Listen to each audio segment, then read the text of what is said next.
One day, my husband Adam suddenly announced, "From now on, we'll take care of my sister Amy and her daughter Rita. We'll provide them with food, clothing, and shelter." I was shocked. "What do you mean?" I asked.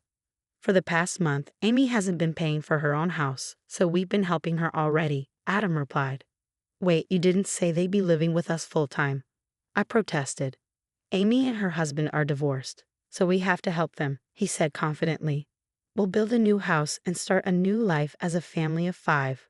I couldn't believe what I was hearing. Before I knew it, I blurted out, "Then I'm divorcing you." "My name is Jane. I'm 32, a housewife, married to Adam for 7 years. We live with our 5-year-old daughter, Sarah." I thought we were happy, but it turns out Adam cared more about his sister than us. One evening, Amy and Rita suddenly appeared at the front door. I greeted them awkwardly, but then whispered to Adam, "Why are they here?" "Amy's having trouble with her husband, so I invited them to stay," he said casually. "You can't just bring them here without asking me." I said, "What's the big deal? It's temporary."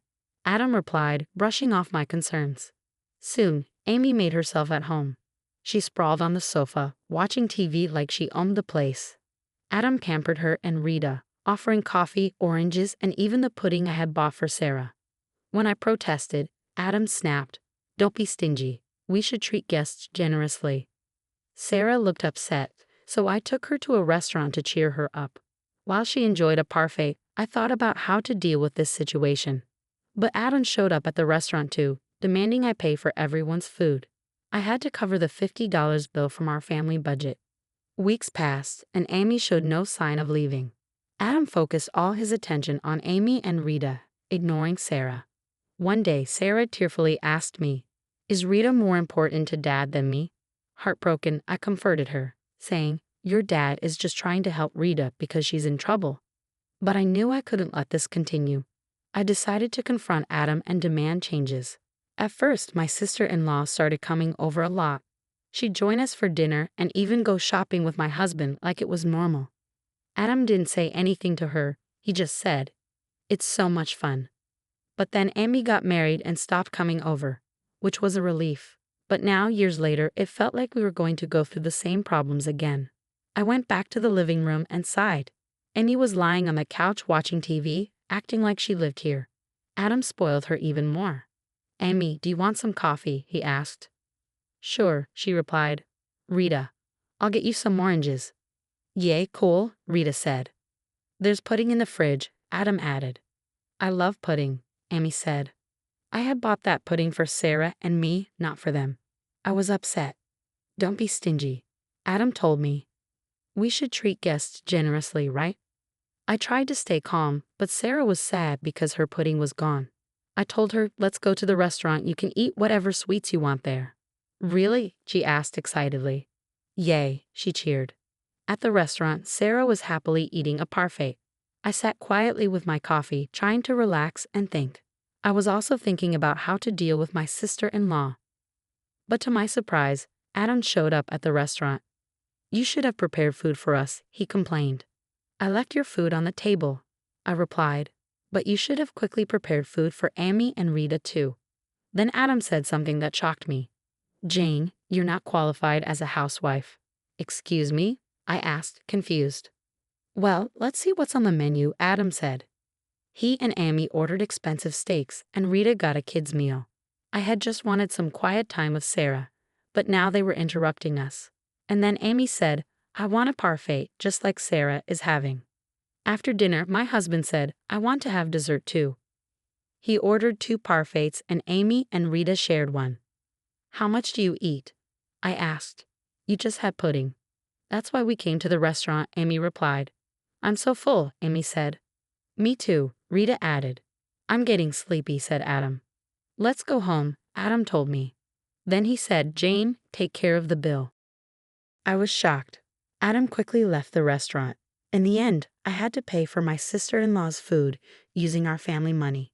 The bill was about $50 because Adam had ordered expensive dishes. If only he hadn't brought Amy along, we wouldn't have had such a big bill. 2 weeks passed, and my sister-in-law showed no sign of leaving. My husband was so focused on Amy and Rita that he wouldn't even talk to his own daughter, Sarah. Sarah was very sad, asked me in tears, "Is Rita more important to Dad than me?"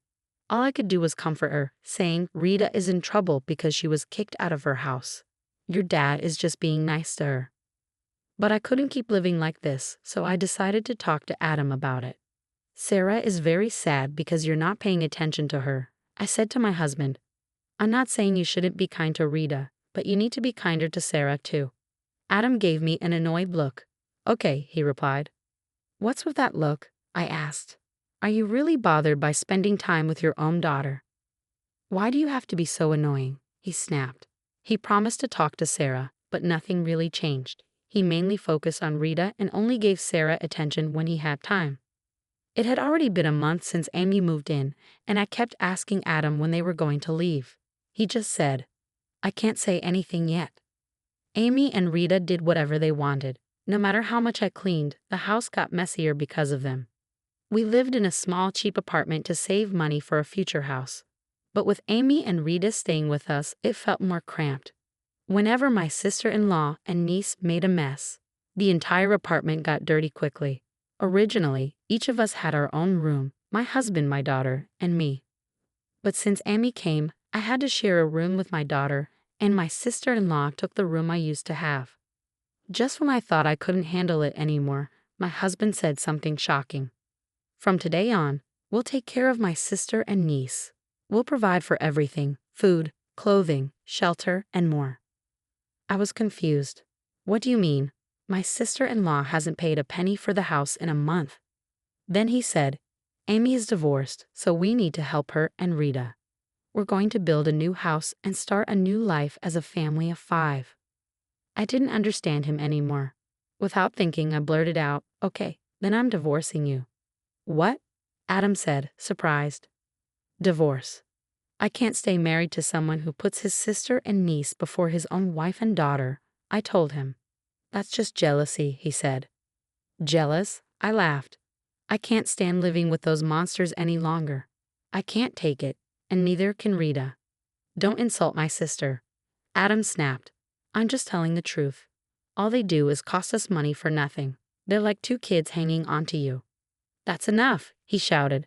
Don't piss me off. I'll divorce you if I have to. I won't care to see either of you leave.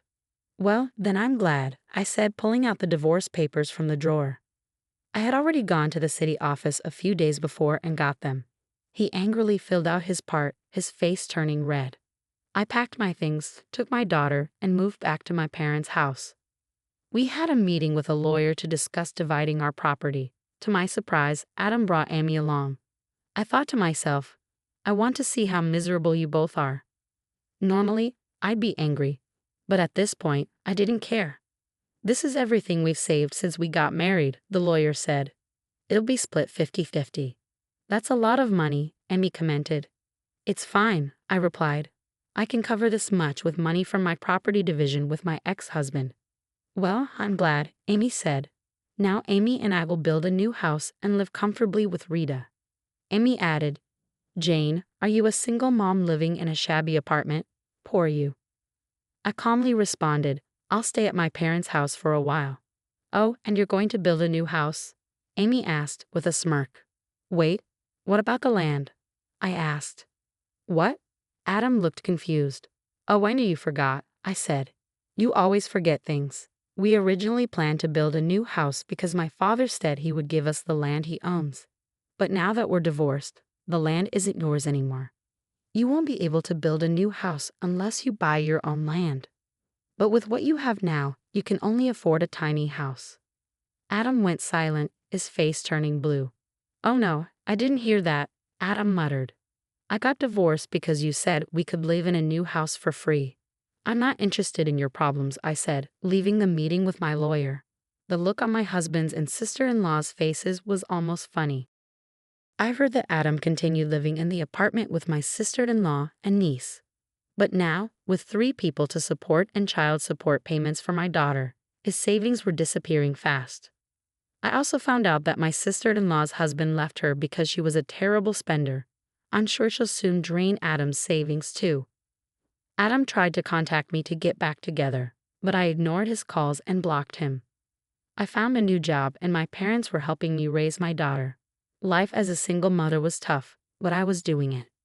My daughter had become very close to her grandparents, who loved her dearly. She didn't even care about seeing her father anymore and hadn't asked about him since the divorce. I was watching my daughter grow up happily with my family, and I was finally at peace. Thank you for watching. Please subscribe if you liked the video. See you next time.